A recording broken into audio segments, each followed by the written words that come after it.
오늘 히브리서 말씀 같이 또 쭉 보게 되는데 말씀의 제목이 기묘자라 모사라라고 하는 그런 제목입니다. 오늘 본문에는 나와 있지 않고요. 구약 성경에 나와 있는 거고 구약 이사야서에 예수님을 가리키는 예언에서 나와 있는 표현 중에 기묘자라 모사라라고 하는 표현이 있는데 히브리서는 누구에 대해서 소개하는 책이라고 제가 계속 말씀드렸는가 하면 예수님에 대해서 소개하는 말씀 성경책이다라고 이야기를 드렸고 오늘 본문이 예수님을 이런 기묘자라 모사라라고 하는 측면에서 우리에게 소개를 해주게 될 겁니다. 히브리서 복습할 내용이 여러 가지가 있지만 한 가지 오늘 우리가 먼저 짚고 넘어가기 원하는 것은 우리의 인생은 마치 무엇과 같다라고 말씀드렸죠? 우리의 인생은 여행길과 같다라고 말씀을 드렸어요. 그래서 지금 당장 우리가 겪게 되는 어려움이라든지 고난이 여기서 그냥 끝나고 그걸로 우리가 슬프고 힘들고 끝나는 것이 아니라 그것 너머에 있는 여행길의 마지막 가장 좋은 것이 우리를 기다리고 있다라는 이야기를 저희가 했었습니다. 그런데 히브리서를 이렇게 저희가 계속 보다 보면 이 인생이라고 하는 여행길이 쉽지만은 않다라고 하는 것을 우리에게 많이 보여주고 있어요. 우리가 오늘 읽은 3장 12절 말씀에도 히브리서 저자가 이렇게 경고합니다. 형제들아 너희가 삼가 혹 너희 중에 누가 믿지 아니하는 악심을 품고, 여기서 악심이라고 하는 건 나쁜 마음이죠. 근데 우리가 보통 생각하는 나쁜 마음은 어떤 거예요? 막 다른 사람을 도적질하고 다른 사람에게 거짓말하고 다른 사람을 죽이진 않더라도 괴롭히고 이런 마음을 가지는 것, 이런 것을 악심이라고 생각하는데 성경의 악심은, 성경의 악한 마음은 아주 그 정의가 분명합니다. 어떤 악한 마음이래요? 믿지 않는 것, 하나님을 업신여기는 것. 우리가 수요일날 계속 얘기했던 그 표현대로라면 하나님을 업신여기는 데에서 우리가 다른 사람을 함부로 대할 수 있는 거짓말하는 마음, 살인하는 마음, 강도질하는 마음이 나올 수 있는 거거든요. 하나님을 업신여기지 않고 하나님을 두려워하는 사람은 아무래도 그런 행동과 마음을 가지기가 쉽지 않아요. 어쨌든 너희 중에 혹시 믿지 아니하는 그런 나쁜 마음을 품고 살아계신 하나님에게서 떨어져 나갈까봐 염려한다라는 표현을 쓰고 있습니다. 우리가 인생길을 살아갈 때에 이 여행길을 성공적으로 잘 겪어가야 되는데 거기서 어떤 사람이 생긴다라는 거예요? 낙오자가, 실패자가 생긴다라는 거예요. 여행길이 쉬우면 낙오자가 있겠어요? 없겠어요? 없죠. 자, 우리 여기서부터 저 앞에 있는 소니까지 아이스크림 먹으러 살짝 걸어가도록 하겠습니다. 여기서 낙오할 사람들 아무도 없단 말이에요. 근데 저 군대에서 훈련 받을 때 천리행군 해가지고 쫙 수십 킬로를 걸어가잖아요. 그럼 낙오자들이 생겨요. 군장 메고 군화 신고 이렇게 걸어가다가 물집 터져가지고 못 걸어가고 어깨가 너무 아파가지고 옆에서 전우들이 같이 들어줘야 되고. 왜 그런 일이 벌어지죠? 여기서 소닉 가는 데는 아무 문제가 없는데 그 여행길이 쉽지 않기 때문에. 근데 인생은 쉬운 여행길이다, 어려운 여행길이다? 낙오할 가능성이 충분히 있는 어려운 여행길이라고 하는 거예요. 꼭 성경이 그렇게 얘기하지 않더라도 여러분들이 인생을 조금씩 살아가면서 경험을 쌓아가다 보면 인생 요놈 봐라, 만만치 않네, 이런 느낌을 받으실 거예요. 성경이 그것에 대해서 우리에게 특별히 믿음의 관점에서 우리가 하나님을 믿지 아니하는 나쁜 마음을 가지고 이 인생을 살아가면서 낙오할까 조심하라고 이야기를 하고 있습니다. 그러면 낙오할 만한 이때에 우리한테 정말 필요한 것은 뭘까요? 이 인생길에서 낙오하지 아니하고 실패하지 아니하고 끝까지 성공적으로 이 인생의 여행길을 잘 성공적으로 마칠 수 있는 방법이 뭘까요? 여러 가지가 있겠죠. 그렇죠? 평상시에 체력 훈련을 하는 걸 수도 있고 신발을 좋은 걸 신는 걸 수도 있고. 근데 오늘 우리가 읽은 히브리서 본문은 아주 단순한 것을, 우리가 인생을 성공적으로 살아갈 수 있는, 우리가 인생의 이 여행길을 성공적으로 걸어갈 수 있는 아주 단순한 해답을 던져주고 있습니다. 그리고 그것의 핵심이 예수 그리스도라고 소개하고 있는 거예요. 13절에 보면 바로 이렇게 돼 있어요. 너희들 그렇게 낙오할까봐 염려하는데 13절에 오직 오늘이라고 일컫는 동안에, 너희들이 지금 인생의 여행길을 걸어가는 동안에 매일 피차 무엇할 것이다? 권면할 것이다. 여기서 권면이, 우리나라 한국말의 권면은 뭐랑 좀 다른 사람한테 이렇게 하세요 뭐 이런 정도 느낌이잖아요. 근데 원래 그 성경 본문 헬라어 본문에는 이 단어가 파라칼레오라고 하는 원어를 쓰고 있어요. 그래서 이거를 번역하기가 참 쉽지 않습니다. 원래 파라라고 하는 게 함께, together, with 이런 뜻을 가지고 있고, 칼레오라고 하는 단어는 소리치다, 말하다 이런 단어를 가지고 있는 거예요. 그래서 옆에서 막 소리 지르면, 잘못 지르면 바가지, 잘 지르면 권면이 되는 거예요. 근데 우리에게 이런 잘 지르는 권면, 내 옆에 누군가가 있어주면서 동시에 나에게 필요한 말들을 해주는 것. 그래서 이걸 다른 단어로 번역할 때는 영어에서 encourage, 격려한다라는 단어도 쓰고요. 또 그 다음에 counsel이라는 단어, 상담하는 거죠. 혹은 advice, 조언한다 이런 단어들을 쓰고 있어요. 즉 히브리서 저자는 우리가 이 어려운 인생길을 낙오할 수도 있는, 실패할 수도 있는 이 인생 여행길을 잘 걸어가기 위해서는 우리에게 적당한 때에 올바른 권면이, 올바른 상담이, 올바른 조언이, 올바른 격려와 위로가 필요하다라고 이야기를 해주는 겁니다. 실제 그래요. 훈련소에 있어 보셨던 분들이 이제 저희는 몇 분 이제 손에 꼽을 수밖에 없는데, 훈련해 보신 분들 마지막에 행군이 그렇게 있거든요. 그러면 그 분대나 혹은 중대별로 분위기가 상당히 다릅니다. 어떤 데들은 자기들이 너무 지쳐가지고 서로 상대방한테 신경을 못 써주는 그런 그 그룹이 있고요. 어떤 데는 가면서 서로 으쌰으쌰 해주면서 격려해주고, 야 지금은 물 마실 타이밍이야, 지금은 뭐 그 물만 마시면 안 되고 소금도 같이 먹어줘야 돼, 뭐 이런 조언을 서로 해주는, 상담을 같이 해주면서 그 행군길을 쭉 가는 사람들이 있어요. 어디가 더 이렇게 잘 도착할까요? 당연히 서로 권면해주고 서로 상담해주고 서로 조언해주는 그 그룹이 훨씬 더 건강하고 훨씬 더 사기 높게 본인들의 목적지에 도착하는 것을 볼 수가 있습니다. 저희 훈련할 때도 똑같았어요. 여러 그룹이 있지만 그렇게 하는 그룹은 항상 끝에 가면 아주 성공적으로 잘 도착해요. 우리의 인생에, 영적으로 인생을 살아가는 우리에게도 이 여행길에 그런 권면이 필요하다라고 성경이 우리에게 이야기하는 겁니다. 매일 피차 권면함으로 너희 중에 누구든지 죄의 유혹으로 강팍하게 됨을 면하라. 인생에서 실패하는 것을 면하라고 이야기를 하고 있는 거예요. 진짜 우리 인생이 꼭 군대 훈련은 아니니까. 근데 진짜 우리 인생에 권면이 필요합니까? 카운셀링이 필요합니까? 우리 인생에 정말 조언이 필요할까요? 성경은 이게 힘든 광야길이기 때문에 꼭 필요하다라고 이야기를 합니다. 그래서 제가 여러 가지 면으로 묵상을 해봤는데 진짜 인생의 권면은 필수적인 것 같아요. 특별히 제가 2주 동안 지금 이제 저희 교회가 계속 습격을 당하고 있잖아요. 그걸 이렇게 보면서 느끼는 게 뭐냐면, 지난 목요일날 애들 4명이 경찰서에 잡혀왔습니다. 여기 주변에 사는 이웃분께서, 미국은 그런 법은 참 엄격한 것 같아요. 학교 가야 되는 시간에 애들이 길에 걸어 다니면 누구든지 경찰에 신고할 수 있고, 그럼 경찰들이 그 책임을 학부모에게서 묻는 거죠. 그래서 이웃분 중에 한 분이 신고를 했대요. 저희 여기뿐만 아니라 저쪽에 숲 같은 데 있잖아요. 그런 데도 다니고 하고, 그 중에서 근데 제일 얘네들이 선호하는 곳은 어딜까요? 저희 체육관 뒤쪽, 카메라 비추는 그 다음 쪽부터, 저 야구장 있고 그런 데 있잖아요. 그쪽이 얘네한테는 아주 왔다예요. 아지트예요. 근데 그날도 그 카메라로 제가 이렇게 확인해 보니까 2명은 이쪽으로 막 도망가고요, 2명은 이쪽으로 펜스를 넘었어요, 도망가려고. 근데 이쪽에서 경찰 오는 걸 보고 뭐 이렇게 하다가 결국에는 4명 다 잡혔습니다. 어떤 애들이 잡혔을 것 같으세요? 어떤 표정이나 이런 그 복장이나 문신 쫙 하고 이렇게 상처 하나 쫙 입고 험악한 나이는 40대처럼 보이는 남자 아이들.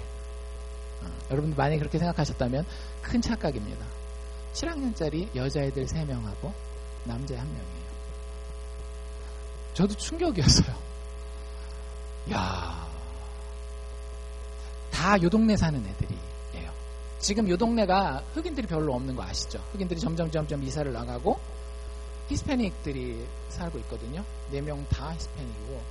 그리고 난 다음에 저는 그래서 얘네가 이걸 하진 않았다 할지라도 이게 동네라고 하는 건 이게 말이라는 게 있잖아요. 그리고 학교에 이게 신고가 되면 학교에서 또 어나운스먼트도 하고 그래요. 그러면 정신이 제대로 돼 있는 아이들이라면 그 얘기를 들었을 때 좀 자중하리라 생각했는데, 금요일날 아침에 9시 전 5분, 9시 후 5분 돼가지고 이 동네 애들이 또 이쪽에서 등장을 해서 이번에는 차까지 동원해가지고 왔다 갔다 하면서 카메라 찍힐 것 같고, 여기가 이제 또 학교에서 서큐리티들이 보는 데거든요. 여기 키친 뒤쪽이. 그쪽 팍 뛰어가지고 차 있는 데로 가고 여기 펜스 있는 데서 막 왔다 갔다 하고 그러다가 싹 떠더라고요. 걸리는 시간 딱 10분. 5분밖에 1인당 걸리는 시간은 5분밖에 안 돼요. 야, 이놈들 저러다 잡히면 어떡할까 그런 생각이 들었어요. 그러면서 왜 그런 일이 벌어질까 했는데, 그 4명 아이들이 잡혔다라고 그랬잖아요. 근데 그 4명 아이들 잡힌 중에 그날 갔는데 저하고 이제 제철 집사님하고 그 경찰서에 갔는데, 그 경찰서 이제 문이 있고 그 안에 문이 하나 더 있는데 그 사이에 그 멕시칸 가족들이 쫙 바글바글 있는 거예요. 뭐 엄마, 아빠, 아기까지 다 데리고 오고 삼촌, 이모 막 다 온 것 같아요.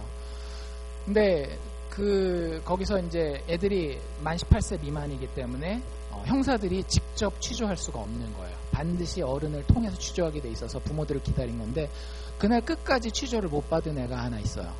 여자아이인데 이유가 뭐냐면 엄마 아빠가 일을 해서 오늘 그날 목요일날 늦게나 안 되면 금요일날 취조를 해야 된다라고 얘기를 하더라고요. 결국엔 목요일날 못하고 금요일날 취조를 한 것 같아요. 그 얘기를 들으면서 이제 저희가 저희 동네 커뮤니티의 어떤 상황을 대충은 짐작은 하잖아요. 삶이 여유가 있고 아이들한테 관심을 가질 만한 그런 형편인 것처럼 보이세요? 아니면 자기들 정말로 그 생계를 유지하기도 쉽지 않은 그런 것처럼 보이세요? 후자처럼 보이잖아요. 우리가 그냥 이렇게 딱 보더라도. 그러다 보니까 오늘 아침에도 참 그랬어요. 오늘 아침에도 제가 주차해놓고 저기서 이제 마지막 차 안에서 설교 준비하는 거, 통역하는 거 준비하면서 이렇게 보는데, 일요일 아침이잖아요. 백인들 일요일 아침은 어떨 것 같아요? 예수 믿으면 온 가족이 쫙 빼입고 교회 간단 말이에요. 예수 안 믿으면 늦지막히 일어나서 뭘 먹어요? 브런치를 먹으러 뭐 크래커베르를 간다든지 아이합을 간다든지 이렇게 간단 말이에요. 근데 여자애들 3명, 한 초등학교 우리 뭐 할인이 또래 뭐 요런 정도밖에 안 되는 애들 3명이서 자기들끼리 저 학교 앞에서 자전거 타고 왔다 갔다 하면서 어른은 전혀 보이지도 않는 거예요. 달라스에서 그랬으면 벌써 잡혀갔을 수도 있는데, 알칸사는 더 여유가 있나 봅니다. 어쨌든 그런 걸 보면서 제가 느끼는 게 뭔가 하면, 이 아이들이 우리 아이들과 전혀 다를 게 없는데 뭐가 이렇게 차이를 만들까 곰곰이 고민해봤는데, 결론은 주변에서 이 아이들을 챙겨주고 권면해줄 어른이 없는 거예요. 정말로 좋은 카운셀러, 이 아이들의 인생에 정말 큰 관심을 가져주고 그 상황에 꼭 필요한 조언을 해줄 수 있는 사람만 있다라고 한다면, 우리가 우리 새끼들 이뻐하듯이 그 아이들도 이 사회에서 이쁨 받고 잘 자랄 수 있는 아이들이란 말이에요. 근데 그게 안 되니까 이 아이들이 벌써 중학교 한 8학년도 안 된 한 8학년, 7학년 요 정도 된 아이들이 사실은 우리 한국식으로 얘기를 한다면 인생의 뻘건주로 가야 되는 거예요.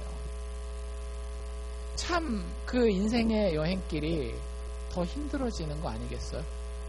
인생을 여행길이라고 봤을 때에 적절한 권면이 없다라고 한다면 우리의 인생은, 혹은 우리 아이들의 인생은 참 위험한 인생길이 될 수밖에 없다라는 것을 다시 한번 뼈저리게 느꼈습니다. 그래서 이 히브리서 말씀이 다시 한번 마음에 와 닿았어요. 우리가 정말로 오늘이라고 일컫는 이 시간 안에 살 때에, 하나님이 우리에게 인생을 허락해 주셨을 때에 정말로 권면을 받을 마음, 권면의 중요함에 대해서 생각하고 하나님이 우리에게 권면해 주시고 조언해 주시고 상담해 주실 때에 그 말씀을 들을 수 있는 마음을 가지는 것이 얼마나 중요할지를 다시 한번 생각해 보았습니다. 과연 우리는 성경으로부터, 그리고 또 예수님으로부터 어떤 권면을 그렇다면 받아야 할까요? 어떤 권면을? 교회 열심히 나가라, 봉사 열심히 하고, 땅끝까지 가서 복음을 전하고, 물론 그런 구체적인 내용도 포함되긴 하는데, 오늘 제가 여러분들과 나눌 예수님이 우리에게 주시는 권면은 큰, 하나님이 우리에게 내리시는 하나님의 권면의 두 가지 큰 뼈대를 다루려고 합니다. 첫 번째는 강력한 경고예요. 여러분들, 우리가 누군가를 카운셀링 할 때, 조언할 때에, 권면할 때에 만약에 경고라는 것이 전혀 없는 권면을 한다면 사람 바뀌지 않습니다.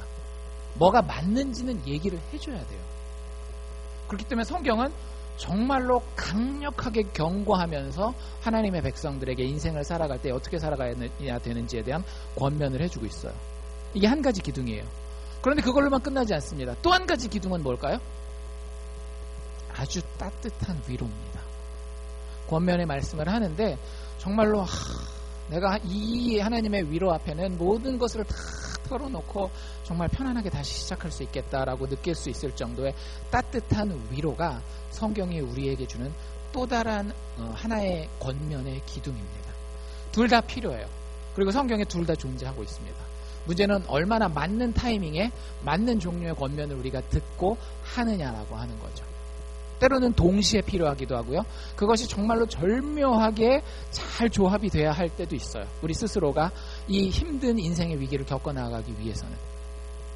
히브리서 예도 실질적으로 이런 예들이 많이 나옵니다. 우리가 읽었던 그 3장 12절 13절 밑에 보면 17절에 정말로 강력하게 이 교회 사람들에게 경고를 하는데 뭐라고 경고하는가 하면, 너희들 이스라엘 백성들이 광야에서 힘들게 살았던 거 알지?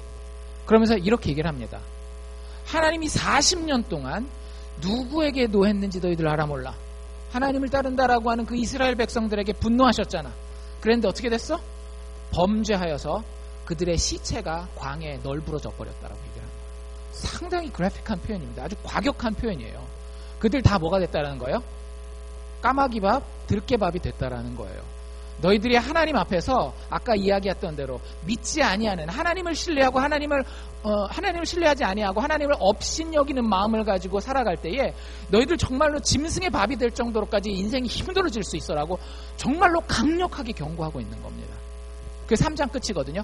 근데 4장으로 바로 딱 넘어가면 또 어떤 얘기가 나오는가 하면, 오늘 우리가 읽은 4장 16절인데요. 이런 얘기가 나와 있어요. 그러므로 우리가 하나님 앞에 긍휼하심을 받는다. 하나님 우리를 불쌍히 여기신다라는 거예요. 그냥 불쌍히 여기시는 정도가 아니라 긍휼하심을 받을 뿐만 아니라 때를 따라 돕는 은혜를 우리에게 베풀어 주신다라고 하는 거죠. 그리고 우리가 그 은혜를 얻기 위해서 우리가 아무리 죄인이고 부족하고 실수한 거 있다 할지라도 하나님의 은혜의 보좌 앞에 거리낌 없이 용감하고 담대하게 나아갈 수 있으니까 하나님의 위로를 바라러 나오라는 거예요. 얼마나 따뜻한 위로의 초청입니까? 그러니까 성경이 우리에게 사실은 이 두 가지 권면을 동시에 던져주고 있는 겁니다. 애들을 키워보면 이게 분명한 진리예요. 여러분들, 애들을 법으로만 가르치면 어떻게 되죠? 항상 강력한 경고가 아니라 경고의 실행, 막 매 팍팍 때리고, 그러면 애들이 어떻게 될까요? 애들이 제대로 길을 펴질 못해요. 자기들이 가진 하나님이 주신 그 잠재된 잠재력들을 거의 발휘를 잘 못합니다.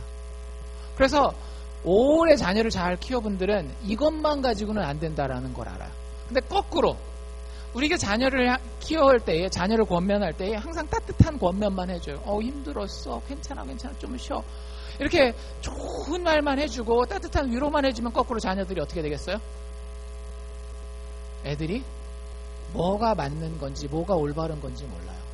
그러니까 자녀를 교육해 보신 분들, 교육에 관심을 가져보신 분들은 금방 아는 거란 말이에요. 그게 우리의 인생에도 똑같다라는 겁니다. 애들만 그런 것이 아니라 인간이라고 하는 존재는 두 가지 종류의 권면이 다 필요한 거예요. 두 가지 종류의 상담이, 두 가지 종류의 조언이 다 필요하다라는 겁니다. 이것의 대가가 과연 누구일까요? 누구겠어요? 히브리서니까 예수님이라는 거예요. 예수님이 우리에게 때로는 아주 강력한 경고를 주시기도 하고요, 때로는 우리에게 아주 따뜻한 위로를 주시기도 해요. 우리는 그것을 깨어있는 영혼으로 제때 바른 모습으로, 겸손한 모습으로 받을 수 있어야 된다라고 하는 겁니다. 대표적인 예가 뭔가 하면, 여러분들 요한복음 11장에 가면 나사로라고 하는 사람이 나와요. 이 나사로가 누군가 하면 예수님이 예루살렘 근처 갈 때마다 그 집에서 이렇게 묵었다가 하룻밤 쉬었다가 가는 이런 집이에요. 그래서 나사로가 오빠고 여동생 둘이 있는데 여동생 둘의 이름이 마르다와 마리아예요. 그러니까 부모님들은 돌아가셨고 이 집의 실질적인 가장 역할은 나사로가 하고 그 다음에 이제 여동생 둘이 오빠를 도와서 집을 이렇게 세워가는데 요한복음 11장에 보면 나사로가 어떻게 되는가 하면 병에 걸려서 죽게 됩니다. 그래서 예수님을 이제 나사로가 아픈 사이에 사람들을 보내서 예수님 좀 꼭 좀 와주세요. 기도 좀 해주세요. 해가지고 예수님을 불러러 보냈는데 예수님이 언제 도착하시는가 하면 나사로가 죽고 난 이후에 도착을 하세요. 그러니까 이제 둘밖에 안 남은 거죠. 누구랑 누구? 마르다와 여동생 마리아 둘만 남은 거예요. 근데 이 둘이 예수님을 각각 만납니다. 마르다는 그 마을 앞까지 찾아가서 예수님이 오실 때 맞이를 하고요. 그 마리아는 오빠의 무덤 곁에서 울고 있다가 예수님을 만나요. 근데 누가 같은 집에서 안 자랐다고 그 자매는 닮잖아요. 예수님을 만났을 때 꺼내는 말이 단어까지 아주 똑같아요. 예수님을 만났을 때 마르다도 이렇게 얘기를 하고 마리아도 이렇게 이야기를 합니다. 마르다가 뭐라고 이야기를 하는가 하면 예수님을 처음 만났을 때 주께서 여기 계셨다면 내 오라비가 죽지 아니하였겠나이다. 마리아도 뭐라고 얘기했다라고요? 그러면 주께서 여기 계셨다면 내 오라비가 죽지 아니하였겠나이다. 똑같은 말을 합니다. 이 상황에서 예수님이 던져주는 그 조언이 권면이 그 상담이 완전 정반대예요. 마르다가 예수님 여기 계셨으면 우리 오빠 안 죽었을 텐데 이렇게 얘기할 때 내가 나를 믿느냐라고 물어보면서 내가 생명이고 부활이다라고 이야기를 해요. 나를 믿는 자는 죽어도 살겠고 살아서 나를 믿는 자는 영원히 살리라. 그럼 무슨 얘기하는 거예요? 야 이렇게 뺨을 탁탁 때리면서 정신 차려. 지금 네가 오빠 죽었다고 그렇게 정신 놓고 있을 때가 아니야. 정신 바싹 차리고 하나님 앞에서 하나님을 믿는 신앙이 무엇인지 다시 한번 각성하고 깨어나 라고 아주 강력한 경고를 해주는 거예요. 우리에게 그런 일이 필요합니다. 그런 경고가 필요할 때가 있어요. 반대로 두 번째 마리아를 정말로 이렇게 몇 절 밑에 안 나와요. 그러니까 시간으로 봐도 한 시간 안에 일어나는 일인 것 같아요. 마리아가 또 예수님을 만나서 예수님이 여기 있었으면 우리 오빠가 죽지 않았었을 거예요 라고 얘기했을 때 예수님 뭐라 그러셨을까요? 아무 말도 하지 않고 그저 우십니다. 네 마음 내가 다 안다. 힘들지 어렵지 같이 울어주시며 따뜻한 위로의 표현을 마리아에게 보여주고 있는 겁니다. 예수님은 마르다에게 진리의 사역이 필요하다라는 사실을 알고 계셨어요. 예수님은 동시에 마리아에게는 눈물의 사역이 필요하다라는 걸 알고 계셨습니다. 여러분들 우리 인생에도 때로는 진리의 따끔한 경고가 필요할 때가 있어요. 때로는 우리 인생에 그저 예수님 우리 옆에서 눈물 흘리면서 우리의 사정을 이해해 주시는 눈물의 사역이 필요할 때가 있습니다. 문제는 우리는 눈물의 사역을 해야 될 때 가서 막 지적질을 하죠. 진리의 사역을 하고 있습니다. 또 우리가 진리의 사역을 해야 될 때 어때요? 오냐 하면서 눈물의 사역을 하고 있어요. 그럼 우리의 인생길이 어떻게 되는 거예요? 성공적으로 끝나는 것이 아니라 낙오하거나 실패할 수 있다라고 하는 겁니다. 오직 누가 이것을 정확하게 알고 계시다라는 거예요. 예수 그리스도께서 이것을 정확하게 알고 계시다라는 겁니다. 실제 우리 인생에 이 두 가지 종류의 권면과 조언과 상담이 필요한데 이것을 제때 정확한 타이밍에 맞는 방식으로 해주실 수 있는 분은 내가 아니라는 거예요. 하나님이 우리를 위해서 보내주신 그분만이 그 역할을 해주실 수 있다는 거예요. 그래서 그분의 별명이 이사야서에 뭐라고 나와 있는가 하면 이사야서 9장 4절에 기묘자라 모사라. 이게 영어 번역이 어떻게 될까요?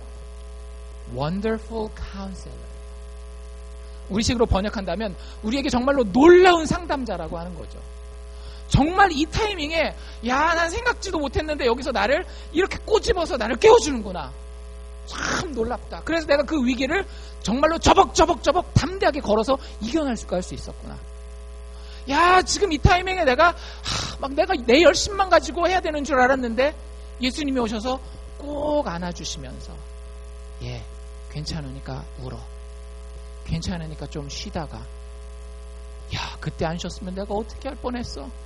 라고 예수님이 우리 삶 가운데에 Wonderful Counselor, 정말로 놀라운 상담자가 되어서 놀라운 조언자가 되어서 우리의 인생길을 그 광야 어려운 곳에서 인도해 주신다라고 하는 거죠. 이사야 9장 6절입니다. 이는 한 아기가 우리에게 낳고 한 아들을 우리에게 주신 바 되었는데 그 어깨에 정사를 메었고 그 이름은 기묘자라 모사라, 전능하신 하나님이라 영존하시는 아버지라 평강의 왕이라 할 것입니다. 여러분들 이 예수를 알고 계십니까? 이 예수와 날마다 상담하고 계십니까? 아니면은 이 예수는 나중에 천국 갈 때나 만나실 분입니까? 여러분들 우리에게는 매일매일의 영적 상담이 필요합니다. 우리의 인생이 그냥 막 쉽지 않아요. 우리가 지금 사업이 잘 되고 있고 자녀가 잘 크고 있고 내 건강이 무난해 보이는 것은 하나님의 돕는 손길이 있기 때문이지, 그것이 잠깐이라도 떠난다면 우리가 정말로 하나님의 조언이 없이는 어떻게 이 인생을 살아갈 수 있지라고 분명히 눈에 볼 수 있을 거예요. 그게 보이지 않더라도 그분을 우리의 조언자 삼는 것이, 그분을 우리의 상담자 삼는 것이 지혜롭게 인생길을 걸어가는 것이라고 하는 거죠. 여러분들 예수님이 우리에게 그렇게 놀라운 상담자가 될 수 있는 근거가 있습니다. 4장 15절인데요. 예수님을 이렇게 소개합니다. 우리에게 있는 대제사장이다. 예수님이 우리에게 뭐라고요? 대제사장이라고요. 제사장이 하는 역할은 백성들의 죄를 하나님 앞에 들고 가서 하나님 용서해 주세요. 우리에게 긍휼을 베푸는 그런 사역이 제사장의 사역이거든요. 그런데 그 제사장으로서의 예수님이 어땠느냐? 우리의 연약함을 체휼하지 아니하는 자가 아니요. 너무 어렵죠? 우리의 연약함을 그대로 다 알고 경험했다라는 얘기예요. 예수님은 우리의 모든 연약함을 경험하였고 또 우리와 같이 한결같이 시험을 받으신 분이라고 하는 거예요. 하지만 뭐는 없으세요? 죄는 없으신 분이라고 이야기를 합니다. 여러분들 누가 나에게 위로해 줄 때, 누가 나에게 조언해 줄 때 그 사람의 말에 신빙성이 있고 그 사람의 말이 실질적으로 능력이 있으려면 그 사람이 어떤 사람이어야 돼요? 내가 지금 겪고 있는 어려움을 겪어봤던 사람이어야 나한테 신빙성이 있는 조언을 해줄 수 있는 겁니다. 근데 예수님이 어떤 분이라고요? 그는 우리의 연약함을 이미 다 경험해 보신 분이라는 거예요. 그래서 이 땅에 신으로서 오지 않고 뭘로 오셨어요? 사람으로서 육신을 입고 오셨다라고 하는 거예요. 그분이 우리의 대제사장이라고 하는 거고요. 어제 잠을 자는데 여러분들 잠자다가 누가 이렇게 깨우면 어때요? 신경질 확 나죠. 우리 남편님께서, 아내님께서 깨우시면 어때요? 그래도 신경질 나요. 잘 때 이 자고 싶은 마음은 본능이기 때문에 그게 뭐 남편이 됐건 아내가 됐건 깨우면 신경질이 납니다. 어젯밤에 제가 그 일을 당했어요. 제가 시킨 게 아니라 제가 당했습니다. 요즘에 저희 집에 이제 전쟁을 치르고 있는데 저희 아파트 와보신 분들은 아시겠지만 화단 바로 옆에 이제 안방이 이렇게 붙어 있는데 거기 개미들이 엄청 많아요. 그래가지고 창 틈에 거의 보이지도 않는 구멍으로 개미들이 들어가요. 그래가지고 저희가 잠을 잘 때는 이 개미들과 같이 삽니다. 저희가 자는 동안 개미들은 여행을 다니세요. 어디로? 이렇게 누르잖아요? 뛰면 다시 걸어가요. 그래서 어떻게 잡아야 되게요? 쭉 문질러야 돼요. 그러니까 참 괴롭단 말이에요. 근데 저는 잘 자고 있었는데 집사람 손 있는데 이렇게 개미가 걸어갔었대요. 벌떡 일어나가지고 막 옷을 털고 막 그럽니다. 제가 기분이 어땠을까요? 한참 자고 있는데 지금 새벽 몇 시인데, 근데 저도 그 개미가 타고 올라온 느낌을 알거든요. 그래서 어떻게 했을까요? 아내의 연약함을 심히 체휼해 보았기 때문에 그냥 꾹 참고 눌러 잤습니다. 여러분들 예수님이 그렇다라는 거예요. 우리가 당하는 그 작은 그러니까 우스워 보이는 일까지도 예수님 다 그대로 알고 계시는 분이에요. 그냥 우리에게 저 하늘 구름 위에서 야 니들 인간 세계에 살면서 그딴 식으로 살면 돼 하면서 손가락질 하시는 분이 아니라 우리와 똑같이 우리가 당하는 어려움과 우리가 느끼는 기쁨과 슬픔과 건강의 아픔까지도 다 경험하신 분이 예수님이라고 하는 거예요. 그런데 그분이 뭐는 없으시다라고요? 죄는 없다라고요. 여러분들 아무리 그 상황을 알더라도 사람이 죄가 있으면 거기서 또 실수하게 돼요. 예를 들어서 그 깨울 때 여러분들 죄의 핵심이 뭡니까? 죄의 핵심이 누가 주인공 되는 게 죄인가 하면 내가 주인공 되는 게 죄예요. 아담과 하와가 선악과를 따먹었을 때에도 하나님 주인공 노릇하는 거 그만하시고요. 선악과를 따먹음으로써 내가 내 인생의 주인공 노릇하겠습니다. 그거였거든요. 근데 죄인 된다라고 하는 게 그런 거예요. 내가 아무리 개미가 타고 오는 경험을 했어도 지금 당장 뭐가 중요한 거예요? 내가 잠자는 게 중요한 거예요. 그럼 어떻게 해요? 버럭 하면서 그만 좀 해. 뭐 그런 거 가지고 호들갑더러 나도 다 해봤어. 오히려 뭐예요? 선무당이 사람 잡는 거죠. 나도 해봤는데 너 그거 뭐야. 죄가 있기 때문에 그런 거예요. 그런데 예수님은 어떻다라고요? 죄가 없으셔요. 자기가 중심이 되는 게 아니라 누가 중심이 되는 거예요? 죄인이고 연약하고 지옥 가야 될 우리가 예수님의 중심이 되는 거예요. 그래서 우리를 끝까지 참아주실 수 있다는 거죠. 여러분들 이런 좋은 조언자, 이런 좋은 상담자가 도대체 어디 있겠어요? 여러분들 그 상담 전문적으로 하는 사람들이 그 상담가가 되기 위해서는 10년 정도 걸려요. 그 대학에서 상담학이나 심리학 전공하고 대학원 가고 대학원 한 2년 정도 공부하고 나면 실제 임상에 들어가서 최소한 4, 5년 하고 라이센스 따는 데까지 거의 10년이 걸립니다. 근데 그 사람들도 이렇게 못 해줘요. 딱 시간 지만 1시간 됐네요. 비싸거든요. 그냥 간단 말이에요. 그런데 우리 예수님은 그렇지 않아요. 우리가 인생을 살아갈 때에 꼭 필요한 위로가 있을 때 우리를 위로해 주세요. 꼭 필요한 경고가 있을 때 그게 본인 마음 아프지만 우리에게 경고를 해주세요. 여러분들 이런 부모가 있다면, 이런 친구가 있다면 우리의 인생이 얼마나 더 나아질 수 있겠어요. 근데 우리에게 있다니까요. 예수 그리스도께서 우리에게 필요한 경고를 우리가 영적인 귀만 열고 있으면 주셔요. 우리에게 필요한 위로를 우리가 영적으로 깨어만 있다면, 믿음으로 그분에게 화합하기만 한다면 하나님 그 위로를 세상이 알지 못하는 비밀스러운 방법으로 우리에게 주신다라는 거예요. 그러한 상담자가 세상에 어디 있겠어요? 요한복음 8장에 보면 가늠하다 현장에서 잡혀온 여인의 이야기가 있어요. 그렇죠? 여러분들이 잘 아는 사람이 바람피다가 현장에서 잡혀왔어요. 여러분들 뭐라고 상담해 주시겠습니까? 뭐라고 상담해 주시겠어요? 둘 중에 하나 아니겠어요? 야, 넌 인간도 아니야. 막 이래가면서 그 죄에 대해서 엄청나게 경고를 해주겠죠. 아니면 반대는 뭐겠어요? 그럴 수도 있지 뭐, 막 위로해주고. 사람이 실수하는 거야. 이 두 가지가 다 있어요. 사실 우리가 인생을 살아가다 보면 어떤 친구는 나한테 내가 실수했을 때 야, 그러면 안 돼, 이런 친구가 있고요. 어떤 친구는 우리에게 그렇지 뭐 괜찮아, 다음에 잘하면 돼, 이런 친구가 있단 말이에요. 예수님 어떻게 하셨는지 혹시 기억나세요? 예수님이 다른 사람들이 짱돌 들고 나왔잖아요. 짱돌 들고 이 여자를 바닥에다 팍 내팽개친 다음에 짱돌 딱 들고, 예수님 늘 우리를 사랑하고 원수까지도 사랑하라고 했는데 어떻게 할까요? 하나님의 율법을 어기고 가늠하다가 현장에서 잡혀온 여자입니다. 어떻게 할까요? 그랬더니 예수님이 어떻게 하셨어요? 뭐라 그러셨어요? 너희들 가운데에 죄 없는 자가 먼저 돌로 치라라고 얘기를 해요. 그랬더니 사람들이 생각해보니까 죄가 없는 사람이 있어요? 없어요? 없어요. 하나 둘씩 돌을 내려놓고 떠나갑니다. 그 다음이 상담가로서의 예수님의 모습을 너무 잘 보여주고 있어요. 예수님이 하신 첫 마디가 뭐였을까요? 나도 너를 정죄하지 않노라. 뭐 하고 있는 거예요? 따뜻한 위로의 손길을 건네고 있는 거예요. 그런데 거기서 예수님의 말씀 끝나지 않아요. 예수님 뭐라 그러셨어요? 너 가서 다시는 죄를 범하지 말라라는 거예요. 지금 이 여자가 죄를 지었다라는 거예요? 안 지었다라는 거예요? 죄 지었다라고 경고하는 거예요. 여러분들, 이런 분이 예수님이에요.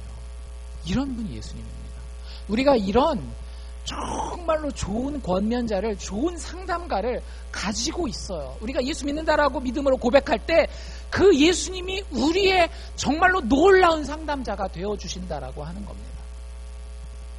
그리고 실질적으로 우리가 그 상담을 따라갈 능력이 안 될 때는 어떻게까지 해주세요? 우리를 위해 십자가에 올라가셔서 우리가 치러야 되는 그 실수와 죄의 대가까지도 대신 치르세요. 여러분들, 십자가의 놀라운 신비와 아름다움이 뭔지 아십니까? 우리 인간은 둘 다 주고 싶어요. 그렇지 않나요? 둘 다 주고 싶어요. 그쵸? 뭐도 주고 싶어요? 위로도 주고 싶고 또 뭐도 주고 싶어요? 진리의 경고도 주고 싶어요. 여러분들 그게 되나요? 애들 키울 때 동시에 그게 되느냐 말이죠. 용서도 해주면서 혼도 내면서. 이게 보통 스킬이 아닙니다. 이게 진짜 안 되는 거예요. 거의 불가능에 가깝다라고 생각하면 돼요. 그래서 대부분의 사람들은 어떤 사람을 놓고 착하면 위로해주고 칭찬해줘요. 죄를 짓고 실수하고 나쁘면 손가락질하고 벌하고 그 사람한테 경고의 소리만 던집니다. 그런데 십자가의 그 신비로운 능력과 비밀이 무엇인가 하면, 여러분, 우리가 그럴 수밖에 없는 이유가 뭐냐면 우리는 사람과 그 사람의 죄를 구별할 수가 없어요. 우리 그런 멋있는 말은 많이 쓰잖아요. 뭐라 그래요? 죄는 미워하되 사람은 미워하지 말라. 되세요? 안 된단 말이에요.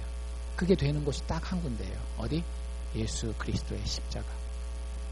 죄와 죄인을 구별시킵니다. 우리가 하나님 앞에서 실수하고 잘못하고 혈기 부리지 말아야 할 때 혈기 부리고 욕심 부리지 말아야 할 때 욕심 부리고 하나님을 업신여기고 사람을 두려워했을 때에 하나님은 그 사람을 심판하셔야 돼요. 왜? 거기 죄가 있기 때문에. 그 죄를 가진 사람은 죄인이기 때문에 죄와 죄인이 함께 심판받는 겁니다.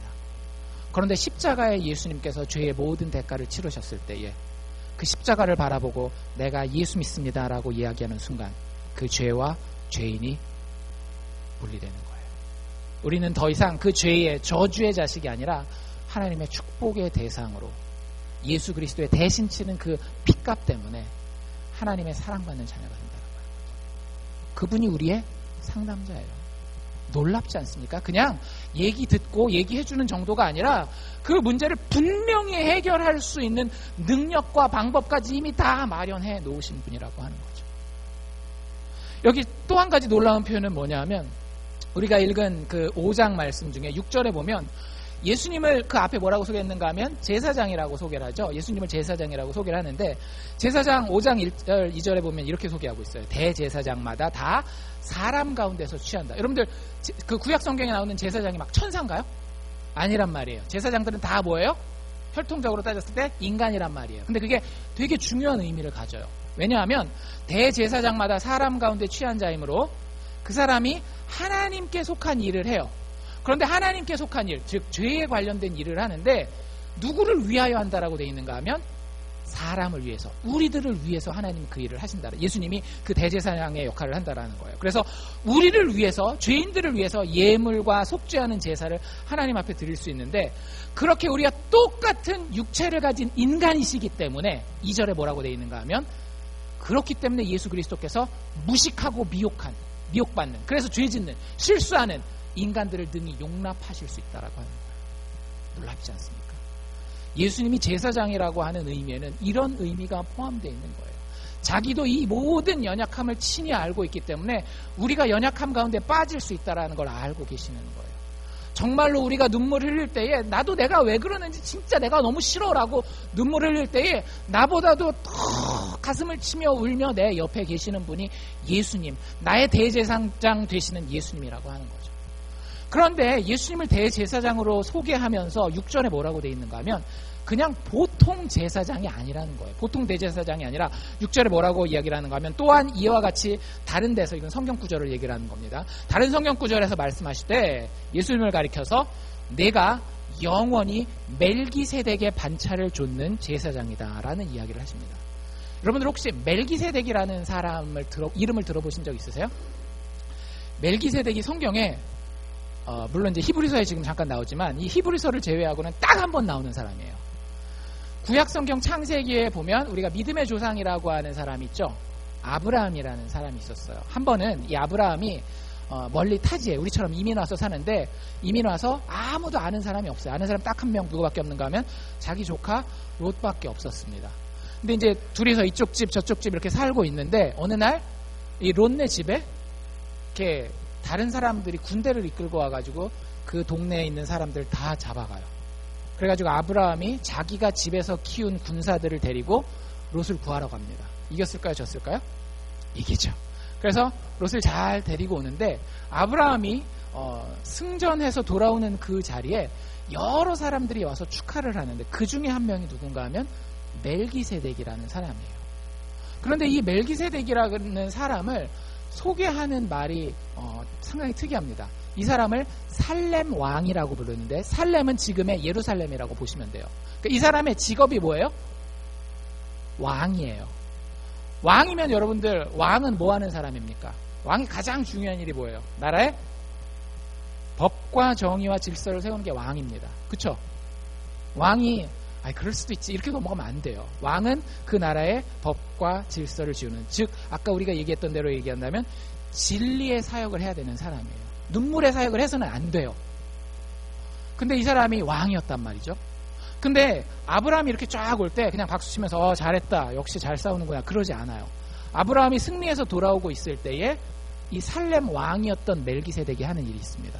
뭐냐 하면 아브라함에게서 10의 1조를 받고 또 한 가지 놀라운 건 하나님께 아브라함을 대신해서 제사를 드려줘요. 그럼 이 사람이 뭐까지 하고 있는 거예요? 왕이면서 동시에 제사장까지 하는 거예요. 그리고서 싹 사라집니다.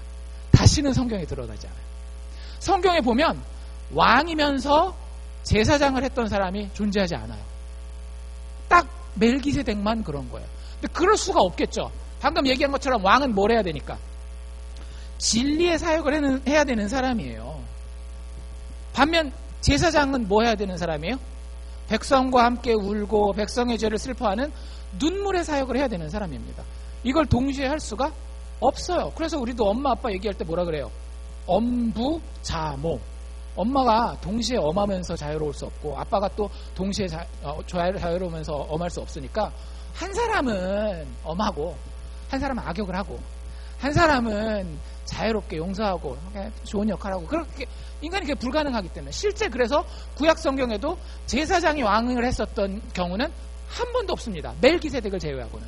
또 왕이 제사장을 했던 경우도 한 번도 없어요. 그거 하려다가 나가 떨어진 왕들이 몇 명 있어요. 왕에서 쫓겨납니다. 자기가 제사장까지 하려다가. 그러니까 눈물의 사역과 이 진리의 사역을 같이 하는 게 불가능한 거예요. 오직 누구만 제외하고는, 멜기세덱만을 제외하고는. 그리고 요즘에 큐티 하시는 분들, 오늘 큐티 본문에 보면 스가랴서에 보면 재밌는 장면이 나옵니다.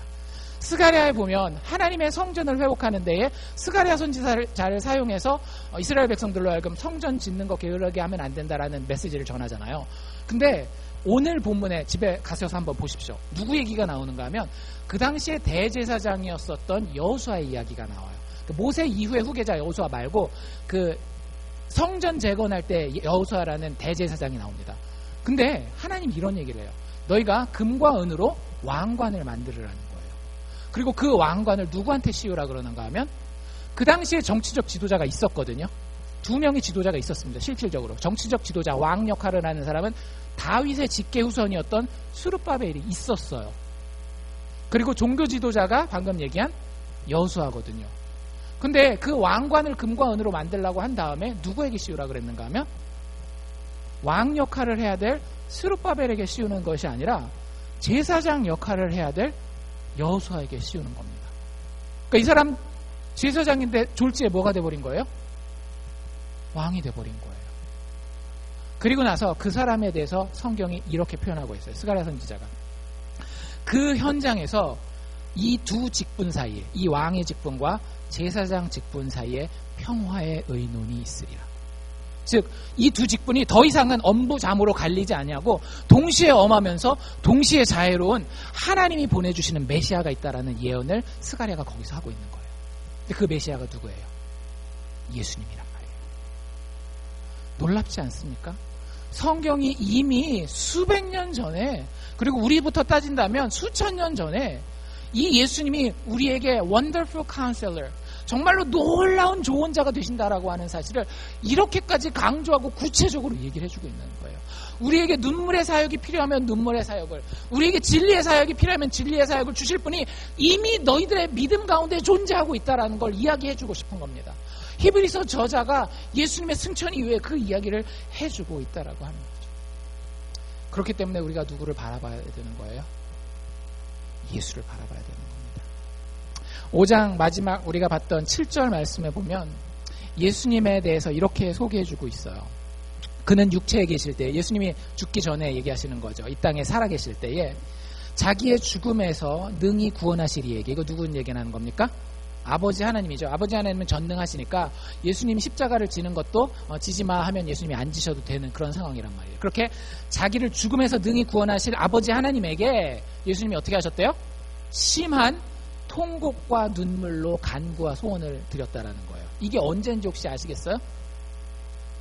바로 예수님 돌아가시기 전날 밤 겟세마네 동산에서 이야기를 하는 겁니다. 예수님이 뭐라 그래요? 아버지, 가능하다면, 혹시 이것이 가능하다라고 한다면 이 컵을, 내가 이 세상의 모든 죄를 지고 십자가에서 죽어야 하는 이 저주의 컵을 하나님 나에게서 지나가게 해주십시오. 이게 뭔 얘기예요? 쉽게 얘기하면 하나님 좀 안 죽게 좀 해주세요. 이렇게 얘기를 한 거예요. 근데 뭐 그런 기도를 했다라는 걸 우리가 알고 있어요. 진짜 이상한 건 뭐냐면 그 뒤에 이런 얘기가 나옵니다. 예수님이 그렇게 기도를 올렸고, 그런데 그분의 경외하심을 인하여서 뭐라고 되어 있는가 하면 예수님이 들으심을 얻었느니라. 들으심을 얻었다라는 게 뭐예요? 쉽게 얘기를 하면 기도에 응답을 받았다라는 거예요. 예수님 뭐라고 기도했다라고요? 하나님, 내일 내가 십자가 져야 되는데 이거 앉을 수 있도록 좀 해주세요. 죽지 않게 좀 해주세요. 이렇게 이랬다라는 거예요. 근데 그 기도가 어떻게 됐다라고요? 응답 받았대요. 에? 예수님 그 다음날 어떻게 됐는데? 십자가에서 죽으셨잖아요. 진짜 응답 받은 겁니까? 예수님이 간구했던 모양으로는 응답받지 않은 거예요. 그런데 3일 후에 어떤 일이 벌어져요? 부활로 예수님이 다시는 죽음을 맞이하지 아니하는 하나님의 놀라운 생명을 본인이 이야기했던 것보다도 더 큰 것으로 선물 받게 되는 거예요. 여러분들, 예수님의 이 부활의 사건은 우리에게 큰 교훈을 줍니다. 우리가 인생을 살아갈 때에 우리가 하나님이 없는 것처럼, 이 광야에서 이스라엘 백성들이 하나님이 없는 것처럼 느껴서 그 마음이 강박해졌던 것처럼 우리가 인생을 살아가면서 하나님이 내 옆에 없는 것처럼 느껴질 때가 많아요. 그래서 내가 내 힘을 가지고, 내 지혜를 가지고, 내 방식을 가지고 살아야만 되는 것처럼 느껴질 때가 많다라는 거예요. 하나님이 내가 기도해도 내가 기도하는 것과는 상관없이 하나님 그냥 그대로 가시는 분이라고 생각하기가 쉽다라는 거예요. 근데 그렇지 않다라는 거예요.